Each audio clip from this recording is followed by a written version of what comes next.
ரேவதி சீரியலில் இப்போ ஒரு எக்ஸ்ட்ரானரியான எபிசோட் வந்திருக்குன்னே சொல்லலாம். மிஸ் பண்ணாமல் ஃபுல்லோடையும் கேளுங்க. விசியம் சுத்தமாக போக மாட்டேங்குது. பார்க்குறலாம் லைக் பண்ணிட்டு பார்த்தீங்கன்னா கொஞ்சம் பேச வந்து முட்டிட்டா இருக்கும்.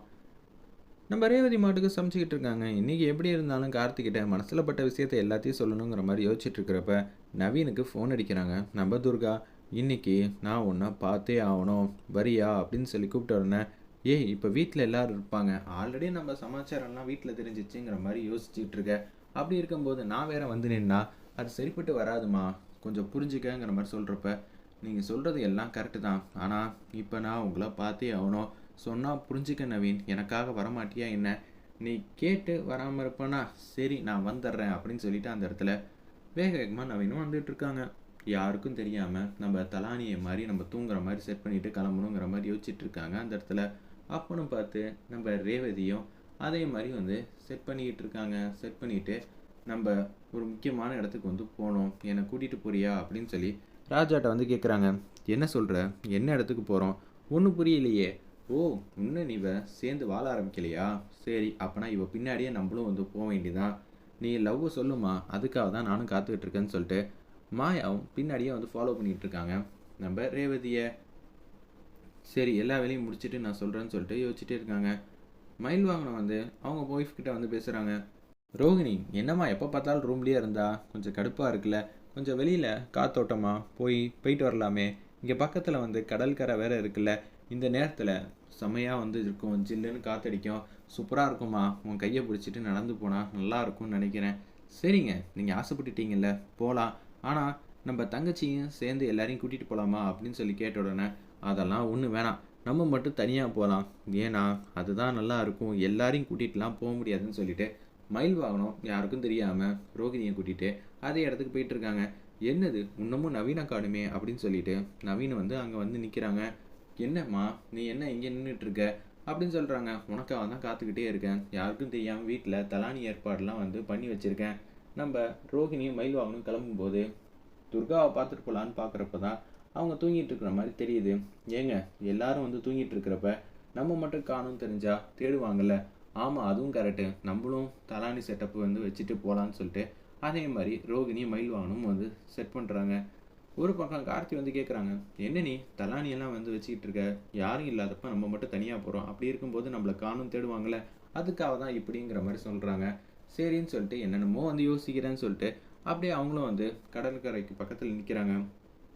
என்ன எதுக்கு வர சொன்னேன்னு சொல்லி நவீன் வந்து ஒரு பக்கம் அவங்க ஒய்ஃப் கிட்ட வந்து பேசும்போது உன்னை கிட்ட பார்க்கணும் பேசணும், எவ்வளோ தெரியுமா வந்து அன்பாக பாசமாக வந்து இருக்கணும்னு நினைக்கிறேன், என்ன பண்ணுறது எங்கள் அம்மாவுக்கு இன்னும் எந்த விஷயமும் தெரியாது, அதுக்காக நம்ம பிரிஞ்சு இருக்க வேண்டியதாக போச்சு, பரவாயில்லம்மா அப்படின்னு சொல்லிட்டு அந்த இடத்துல கை கோத்துக்கிட்டு அவங்க மனசில் பட்ட விஷயத்தை எல்லாத்தையும் வந்து பேசிகிட்டு இருக்காங்க. எனக்கும் உங்க கூட தான் இருக்கணும்னு ஆசை, ஆனால் என்ன பண்ணுறது நம்மளோட சூழ்நிலை இது மாதிரி பிரிஞ்சு வச்சுருக்கு, ஆனால் நம்ம மட்டும் அவசரப்படலைன்னா காலம் எப்படி வேணாலும் வந்து பதில் எழுதியிருக்கோம், அதை முந்திக்கிட்டு நம்ம 2 பேரும் கல்யாணம் பண்ணிக்கிட்டோம், பரவாயில்ல எதுவாக இருந்தாலும் பார்த்துக்கலாங்கிற மாதிரி தான் யோசிச்சுட்டு இருக்காங்க.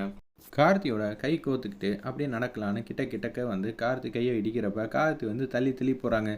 என்னடா அது நம்ம ரொமான்டிக்காக வந்து பேச வரலான்னு பார்த்தா அவர் தள்ளி தள்ளி போகிறாரு, என்ன ஆச்சு ஏன் தள்ளி போகிற, இல்லைம்மா அப்படின்னு சொல்லிட்டு இங்கே காற்று நல்லா அடிக்கிறது இல்லை, அது தெரிஞ்சு தானே உன்னை நான் இங்கே கூட்டிகிட்டு வந்திருக்கேன், இந்த ஜில்லு ஜில்லு பிள்ளையாவது நான் உங்ககிட்ட எல்லாத்தையும் வந்து மனசில் பட்டதெல்லாம் சொல்லணுங்கிற மாதிரி யோசிச்சுட்டு இருக்காங்க நம்ம ரேவதி. உன்கிட்ட வந்து பேசணும், அதுக்காக தான் இங்கே கூட்டிகிட்டு வந்திருக்கேன், அதை வீட்டில் வச்சே பேசியிருக்கலாமே அப்படின்னு சொல்கிறப்ப நானே யோசிச்சு தான் பேசுவேன், சொல்லுவேனா மாட்டானான்னு தெரியல, நீ வேற இப்படி எப்படி குறுக்க பேசுனா எனக்கு எப்படி பேச வரும், சரி நீ பேசுங்கிற மாதிரி சொல்லிட்டு இருக்கிறப்ப மயில் வாகனமும் ரோகிணியும் அந்த பக்கம் வந்துக்கிட்டு இருக்காங்க.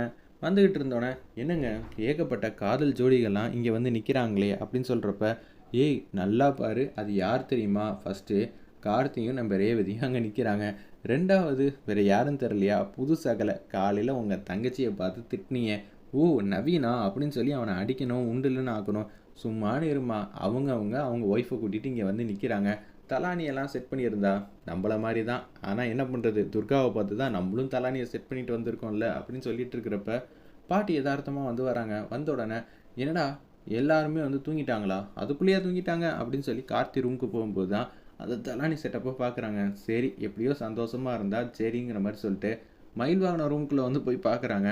பார்த்தா அங்கேயும் இதே மாதிரி தான் இருக்குது, என்னடா அது சத்திய சோதனையாக இருக்குது, 2 பேரும் தனித்தனியாக போகிறாங்களா, இல்லை ஒற்றுமையாக ஒரே இடத்துக்கு போகிறாங்களா, ஒன்றும் புரியலையே. சரி, நிம்மதியாக இருந்தால் போதும்னு சொல்லிட்டு ரோகிணி மட்டும் பாவம், அவளும் ஜோடியாக இருந்திருந்தா எவ்வளோ நல்லா இருந்திருக்குங்கிற மாதிரி யோசிச்சுட்டு அப்படியே பாட்டி மாட்டுக்கு தூங்குறதுக்காக போகிறாங்க. ராஜா, எத்தனை நாள் தெரியுமா உங்ககிட்ட எல்லாத்தையும் சொல்லணும்னு நினச்சேன்னு சொல்லி ரேவதி மனசில் இருக்கிறது எல்லாத்தையும் சொல்கிறாங்க.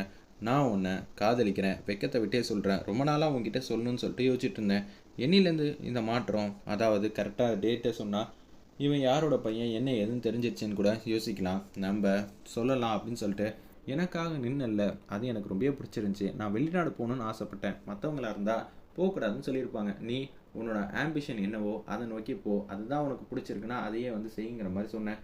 எனக்கு உன்னை ரொம்ப பிடிச்சிருக்குப்பா, இந்த மாதிரி ஒரு நல்ல குணத்தை விட்டுட்டு நான் ஏன் வெளிநாட்டுக்கெலாம் போகணும், நான் போக மாட்டேன், உன்னை தான் காதலிக்க போகிறேன், உன்னை மட்டும் தான் நேசிக்க போகிறேன், ஐ லவ் யூ அப்படின்னு சொல்லி ராஜாவை விட்டு கொடுக்காம சூப்பராக வந்து பேசிக்கிட்டு இருக்காங்க. இதை பார்த்த உடனே எனக்கு நீ சொல்கிறது எல்லாம் புரியுது, ஆனால் எதுவுமே பதில் சொல்ல முடியாமல் நிற்கிறாங்க. அந்த இடத்துல முதல்ல நான் உன்கிட்ட பேச வேண்டியதெல்லாம் இருக்குது, நீ இதை கேட்ட உடனே ஏன் எதுவும் புரியாத மாதிரியே நிற்கிற, எனக்கு ஒன்றும் தெரியல அப்படின்னு சொல்லிட்டு ராஜா கிட்ட வந்து கேட்குறாங்க. நம்ம ரேவதி, நீ கரெக்டான முடிவு எடுத்திருக்கியா இல்லையான்னு தெரியல, ஆனால் யோசிச்சு பார்த்துட்டு முடிவு எடுத்தியா. நான் ஒரு சாதாரண ஆள், உன்னை புரிஞ்சிக்காம உங்கள் அம்மா சொன்னாங்கங்கிற ஒரே காரணத்துக்காக உன்கிட்ட கூட எதுவும் சொல்லாமல் தான் நான் தாலி கட்டினேன் அப்படின்னு சொல்லும்போது, அதெல்லாம் பழச பேசவேணா, இப்போ நான் உன்னை புரிஞ்சுக்கிட்டேன். எங்கள் அம்மா இல்லை, நான் காதலித்த பையனும் சரியில்லை, எங்கள் அம்மா புதுசாக ஒரு மாப்பிள்ளை பார்த்துருந்தாலும் கரெக்டாக வந்து இருந்திருக்காது, கரெக்டான பையனை பார்த்து தான் எனக்கு கல்யாணம் பண்ணி வச்சுருக்காங்க, அதில் எனக்கு சந்தேகமே இல்லை. உன்னை நான் புரிஞ்சுக்கிறதுக்கு இவ்வளோ கால அவகாசம் ஆகிடுச்சு, என் குடும்பத்துக்காகவே வந்து நீ நின்றுட்டுருக்க. அப்படி இருக்கிற சூழ்நிலையில் நான் எதுக்காக உன்னை விட்டு கொடுக்கணும், நான் உன்னை விரும்ப ஆரம்பிச்சிட்டேன், என் மனசுக்குள்ளே ஆழமாக நீ வந்துட்ட, இதை யாராலையும் மாற்ற முடியாது அப்படின்னு சொல்லிட்டு இருக்கிறாங்க. உடனே அந்த இடத்துல பேச்ச ஆரம்பிக்கிறாங்க நம்ம கார்த்தி. எனக்கு என்ன சொல்கிறேன்னு தெரில, என்னப்பா எல்லா விஷயத்துலையும் டக்குன்னு முடிவெடுப்பேன், ஆனால் இந்த விஷயத்தில் மட்டும் எதுவும் சொல்ல மாட்டேங்கிறியே. நான் என்னோடய பழைய வாழ்க்கையை மறக்கிறதுக்குள்ளேயே போதும் ஆகுது. அப்படி இருக்கிற சூழ்நிலையில் இப்போ நான் உங்ககிட்ட நீ லவ்வை சொல்லுவேன்னு நான் எதிரியே பார்க்கல, எனக்கு இது மாதிரி ஒரு விஷயம் நீ சொல்லுவேன்னு நான் நினச்சி கூட பார்க்கல அப்படின்னு சொல்லிட்டு இருக்கிறப்ப, எல்லாம் திடீர்னு நடக்கிறது தான் வாழ்க்கை. ஒரே இடத்துல இருக்காதுல்ல வாழ்க்கை, மூவ் ஆன் பண்ணிக்கிட்டே இருக்கணும், அதுதான் நல்லது. ஒரே விஷயம் நம்ம கை விட்டு போனதுக்கப்புறம் அதை பற்றி யோசிக்கிறத பற்றி பிரயோஜனம் இல்லை, அடுத்தது என்னன்னு தானே நீ எப்போதும் யோசிப்ப. அது மற்ற விஷயத்தில் சரி, ஆனால் இந்த விஷயத்தில் வந்து சரியில்லை. ஆனால் கூடிய சீக்கிரம் என் மனசை வந்து மாற்றிக்கிறேன், நீ உன் முடிவை சொல்லிட்டல, எனக்கு யோசிக்கிறதுக்கும் நான் என்னை மாற்றிக்கிறதுக்கும் நேரத்தை மட்டும் கொடு அப்படின்னு சொல்கிறாங்க. இது போதும் கார்த்தி அப்படின்னு சொல்லிட்டு கார்த்தி கையை பிடிச்சிட்டு அப்படியே வந்து நடந்துக்கிட்டு இருக்காங்க. கார்த்தி வந்து யதார்த்தமாக தூரத்தில் பார்க்குறாங்க. பாரு, நவீனும் துர்காவும் அங்கே இருக்காங்கங்கிற மாதிரி பேசுகிறாங்க. ஒவ்வொரு ஜோடிகளும் இருக்காங்க, தூரத்தில் பாரு அந்த பக்கம் யார் யாரெல்லாம் இருக்காங்கங்கிற மாதிரி சொல்கிறப்ப மாயா இது எல்லாத்தையும் வந்து பார்த்துட்டு இருக்காங்க. ஓ அப்படியா, நீங்கள் எல்லாம் ஒற்றுமையாக இருக்கீங்களா, இதை நான் சும்மா விட மாட்டேன், நீ காதலை சொல்லிட்ட, கார்த்தியும் வந்து யோசிச்சு சொல்கிறேன்ட்டு இருக்கான். நிச்சயம் நான் நினச்சது தான் நடக்க போகுது அப்படின்னு மாயா அவங்க பக்கத்தில் ஒளிஞ்சு வந்துகிட்டு இருக்காங்க. வெயிட் பண்ணி பார்ப்போம்.